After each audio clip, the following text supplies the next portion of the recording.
Hello, my name is Brandy Wolf. I am basically the Oracle of Shadows, is what I call myself.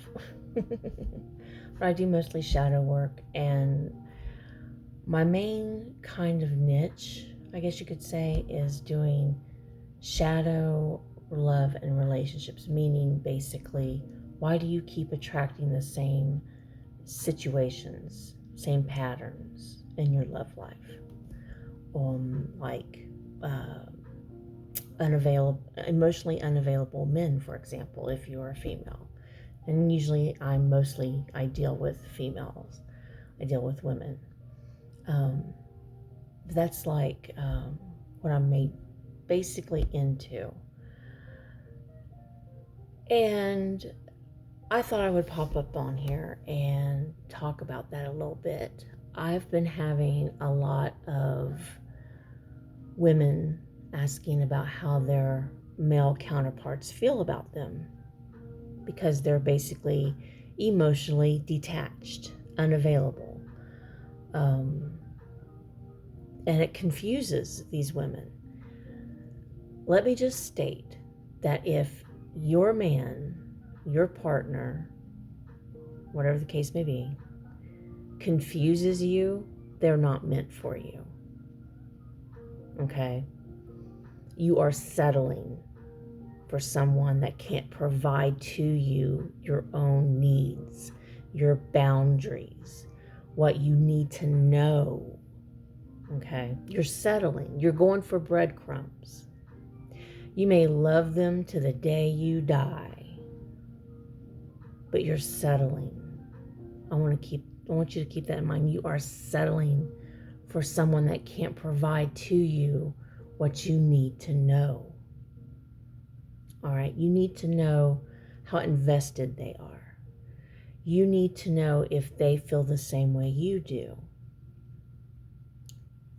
And if they're not providing you that kind of comfort, that kind of security, they are not for you. And they will not change for you.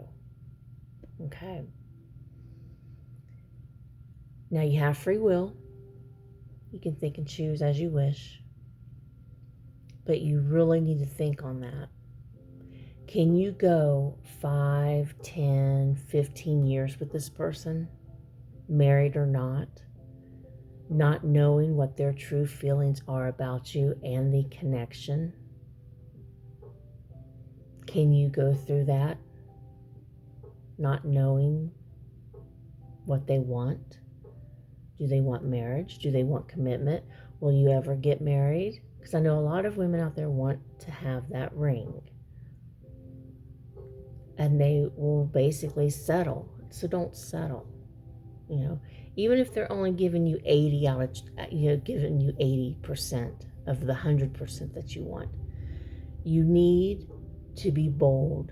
You need to invoke your divine feminine, and you need to go after the kind of man, divine masculine man, that fits your criteria. Otherwise, you're not going to be happy. Okay? You're going to constantly wonder in those 5, 10, 15, 20 plus years if they even loved you, if you even made the right choice, if you should leave the relationship, if things are fading. I'm telling you this right now. Okay? Now, I know a lot of you don't want to be alone. Okay? A lot of you don't want to have no one there to talk to have love. You crave love. You crave acceptance. You want your needs met, and you want to also show someone how much you love them, how much you care about them. But you have to realize you can't settle. You have, and that's a lot of things too, is that we settle for breadcrumbs when we should be settling for what we want 100% from our partner. Okay? And if they're not giving you that 100%, then move on. Be demanding, be bold, be assertive. Don't step back. Don't step back. Don't take what you can only get. You are worth more than that. Okay? What you may want to do is write down a list of what you want from a partner.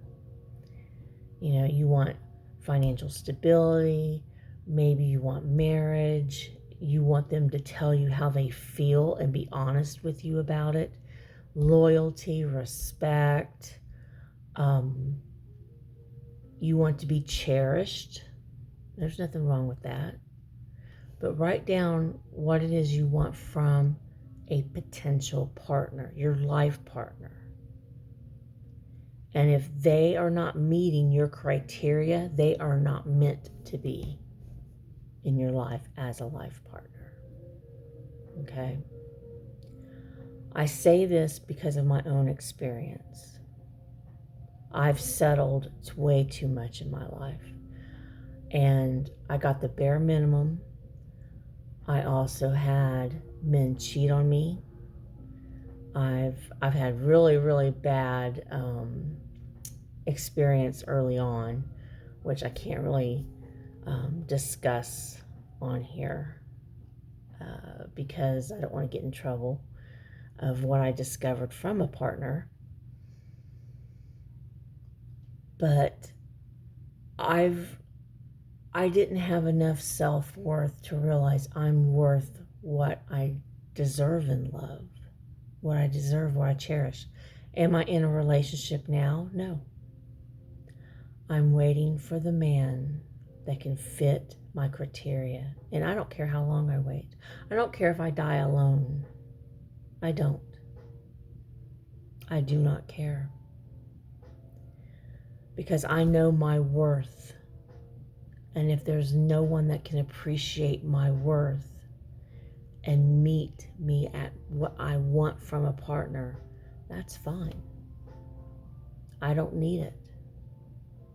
I don't need someone that can only give me 80, 70% of 100% of my criteria. So think on that. Stand strong, stand proud, and basically look at it as an interview when you go on dates. How do you feel? And always, that's another thing, always go with what your first instinct is. I didn't do that, and I should have. If I went with what my first instinct was and the inner guidance that I got about the men that I allowed in my life, I wouldn't have been in pain. I wouldn't have been suffering. I wouldn't have had heartbreak.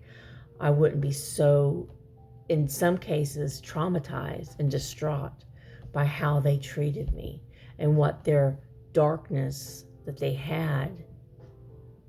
You know, I should have listened to my inner guidance. Always listen to your inner guidance. If you have even a hint, a smidge, a pinch of doubt, listen to it. Listen to it. That is your inner guidance warning you. You have free will, of course. Do and think as you wish. But listen to what your inner compass, your inner guidance, your own high priestess is telling you about that person. Okay? So that's my little tidbit I figured I would share. If you like my videos, I hope that you do like and subscribe if you're able to do so. I'm not begging for it, but that would be nice. I want to hit at least 500 subscribers if I'm going to be honest here. Okay? That's my goal. 500 subscribers, and I'll probably come up with another goal after I hit that goal, but that's my goal. But take care of yourself, write your list, and follow it to a T. Okay? Have a wonderful weekend.